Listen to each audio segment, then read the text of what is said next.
Seguimos en La Mira con el periodista y escritor Pablo Coven. Pablo, gracias por estar. Un placer, Gabriel. El último libro, Diálogos en Espejo, que es un diálogo entre los historiadores Gerardo Caetano y Ana Ribeiro, parece importante hablar en este momento de campaña electoral, porque es un libro que podríamos decir va contra la grieta, ¿no? En un momento que en la campaña electoral esta cuestión, este riesgo de caer en una grieta en la Argentina se fortalece, ¿no? Vemos ya una campaña un poco sucia en algunos aspectos, ¿no? Y acá vemos a dos historiadores que están en posiciones ideológicas distintas, cultivar el diálogo, ¿no? ¿Es un poco eso la intención del libro? Sí, la verdad, Gabriel, es que cuando empezamos el libro hace 2 años, si bien esa era la intención, no queríamos que fuera solo un gesto, sino que el libro fuera potente y tuviera valor en sí mismo. Después esa intención se profundizó a medida que el tiempo avanzaba y que las circunstancias alrededor nuestro evolucionaban. Entonces, evidentemente, tener a un hombre de centro izquierda como Gerardo y a Ana, que yo diría que es una mujer de centro, más identificada con el Partido Nacional, Gerardo con el vallismo tradicional y con el Frente Amplio, podía servir para, sin dejar de discutir temas muy fuertes, porque ellos discuten y muy fuerte en el libro, por eso digo que no era solo un gesto, plantear que podemos discutir de todo sin que eso afecte los vínculos más sagrados que siempre existieron en el Uruguay, ¿no? Y ellos hablan de la actualidad, pero también hablan de la historia, y la historia también ha sido, y por hablar de la historia reciente, ¿no? Como le decimos el pasado reciente, ha sido un factor de división en la sociedad. Sí. Y ellos también logran, tanto sobre el pasado como sobre el presente, articular un diálogo que resulta constructivo, ¿no? Bueno, yo creo que esto está precedido por una amistad de 30 años, ¿no? Entonces ese diálogo ya existía entre ellos y el libro lo que se proponía era ponerlo sobre la mesa y mostrárselo a la gente, porque de repente vos tenías lectores que disfrutaban a Gerardo, lectores que disfrutaban a Ana, pero no a los dos interactuando, a pesar de que escribieron a 4 manos, interactuando de esta manera en entrevistas en profundidad. Y es cierto, ellos dicen en Uruguay, siempre que la sangre está por llegar al río, hay un armisticio, hay una amnistía, hay paremos un poco la pelota. Esa es un poco la historia del Uruguay. No llegamos a límites argentinos, a casos como Dorrego y Lavalle, a la Mazorca, a esos enfrentamientos tan fratricidas, con lo cual la historia marca eso. Y me interesa mucho cómo ellos, si querés, vuelven a poner sobre la mesa algunos personajes que estaban un poco olvidados, como Lorenzo Valle, como Bernardo Berro. Y también me interesa cómo Ana Ribeiro, siendo blanca, elogia a Mujica, particularmente al Mujica expresidente más que al presidente, y cómo Gerardo Caetano evoca a Wilson de una manera mucho más enérgica que el propio Partido Nacional. Entonces, cuando vos tenés una adhesión a valores morales muy fuerte, como ellos, una amistad que no se rompe por nada, y tenés también honestidad intelectual y rigor, podés llegar a consensos, pero también podés llegar a discusiones muy fuertes como las que hay en el libro, sin que eso rompa nada, con lo cual en el libro lo que tratamos fue que ir y volver todo el tiempo en el tiempo. No, pero yo te mencionaba lo de la historia, porque uno podría decir, bueno, pero historiadores, es más fácil que dos dirigentes políticos se polemicen, pero los historiadores vaya si tienen motivos para polemizar sobre la historia de este país. Por supuesto, y justamente ellos polemizan sobre todo sobre el pasado reciente, sobre todo en relación a este gobierno. Lo que pasa es que no pierden el rigor intelectual, pero polemizan y polemizan fuerte. La verdad es que también tienen acuerdos que a la gente le llamaron la atención. Cuando ellos critican la reforma de la educación que este gobierno llevó a cabo, están completamente de acuerdo, pero cuando evalúan globalmente cada gobierno desde que volvió la democracia, tienen matices y en algunos casos tienen diferencias fuertes. ¿Y cuál es el papel del historiador en esto de la posverdad que surge del libro? Bueno, eso es muy interesante porque si vos sos moderno, crees en la verdad. Si sos posmoderno, sos relativista y la posverdad te puede molestar menos. La posverdad es un fenómeno que cualquier persona con cierta honestidad intelectual debería repudiar, porque va contra cualquier sentido de ética, contra cualquier sentido de calidad moral y de calidad del debate público. Entonces, el papel de la posverdad es que viene a ensuciar el debate público. Y en eso estamos todos de acuerdo, y ellos con su gran capacidad docente lo ponen sobre la mesa. Vos decías que el libro trataba, digamos, sobre la marcha trató de ir un poco más allá de la señal, digamos, ¿no? Sí. ¿Qué decís vos que deja más allá de la señal?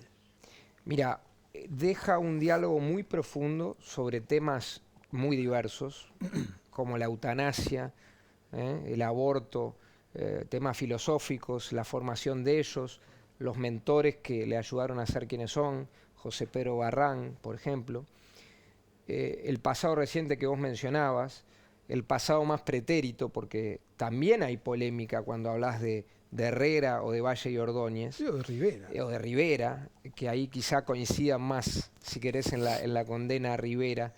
Es decir, hay personajes que son naturalmente polémicos, pero lo que deja es un diálogo muy, muy profundo, con muchas capas, que uno va descubriendo poco a poco y que incluso cuando relee dice, mira, esta capa que yo no había notado está. Y eso es mérito de ellos, porque son entrevistados extraordinarios. Y también es mérito, si querés, de Nelson Castro, porque Nelson hizo un prólogo muy importante que me ayudó a ver el libro de una manera distinta. Tanto por la distancia que tiene un colega que lee algo tuyo y no lo escribió, como por la distancia geográfica que tiene para analizar la realidad uruguaya con ojos argentinos. Sí. Pero no con complacencia, sino con la mayor imparcialidad posible. ¿Vos pensás que hay que tener este nivel cultural que tienen ellos dos para poder tener un diálogo constructivo? No, para nada, para nada. Si tenés este nivel cultural, puede o no ser más fácil, pero muchas veces la gente con gran nivel cultural es elitista y es dogmática y es sectaria. Para nada, lo que hay que tener es nivel cívico. Es decir, lo que se decía un poco antiguamente en la escuela y en el liceo, educación cívica.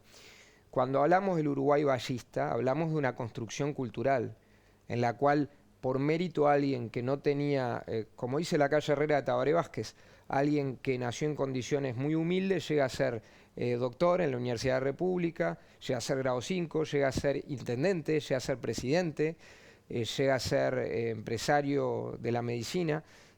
Y también cuando hablamos del Uruguay vallista en el sentido amplio, cultural, extrapolítico, hablamos de un país en el que está todo bien con que vos seas de Peñarol y Guillermo de repente sea Nacional, y no nos vamos a pelear por eso. O sea, lo que hay que tener es espíritu republicano, mucho más que nivel cultural. ¿Vos pensás que leyendo a dos tolerantes contribuye a la tolerancia? ¿Se aprende la tolerancia? Se aprende un poco, pero se puede desaprender fácil. No sé si llega tanto. Yo creo que el libro se disfruta seguramente.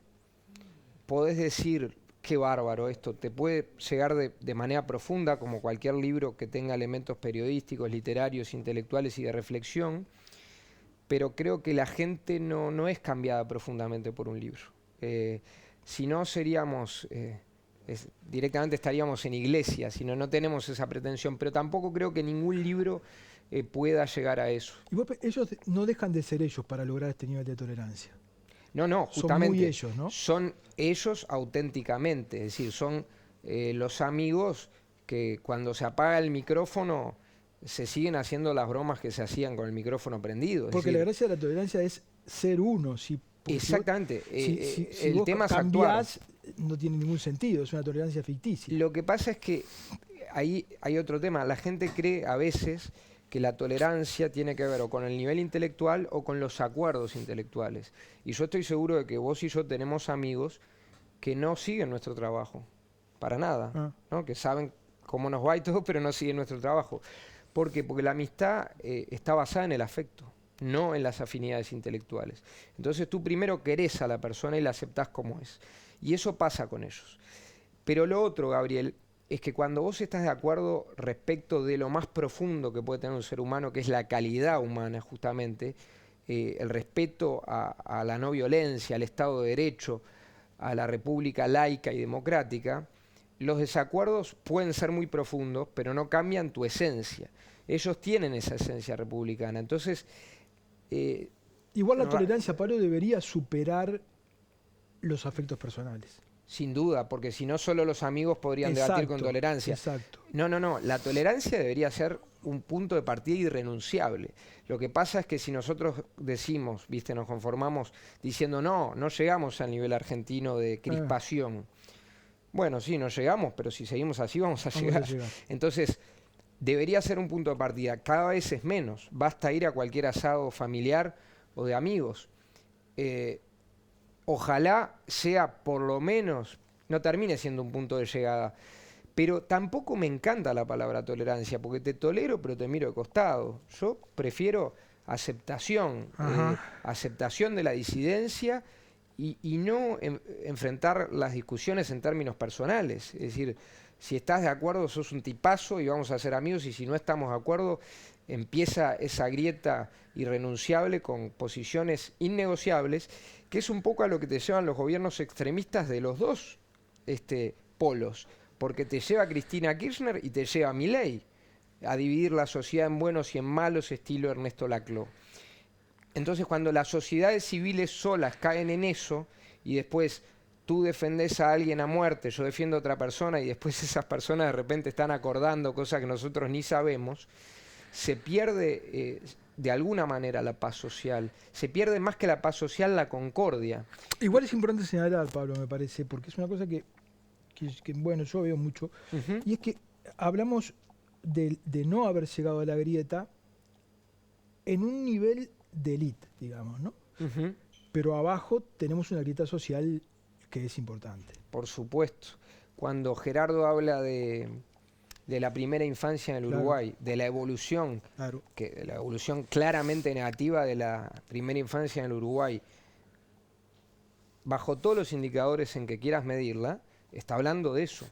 Y de una grieta social que impide el ascenso social de toda la vida, que en el Uruguay siempre existió. Lo que pasa es que si hay grieta arriba, es muy difícil resolver la grieta. Exactamente. Entonces, la palabra meritocracia antes no estaba cargada de una carga ideológica negativa. Antes estaba asociada a las socialdemocracias, a los estados de bienestar. Y fíjate cómo cambia en 30 años. ¿Por qué? Justamente por una serie de factores, entre ellos la grieta social.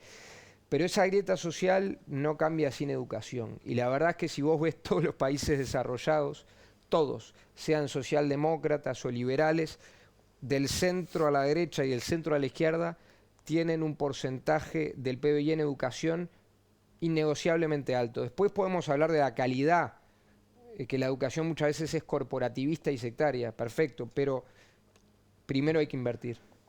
Pablo, Diálogos en Espejo, le recomendamos este libro, muchas gracias por haber estado. Un placer. Vamos a la tanda, ya volvemos.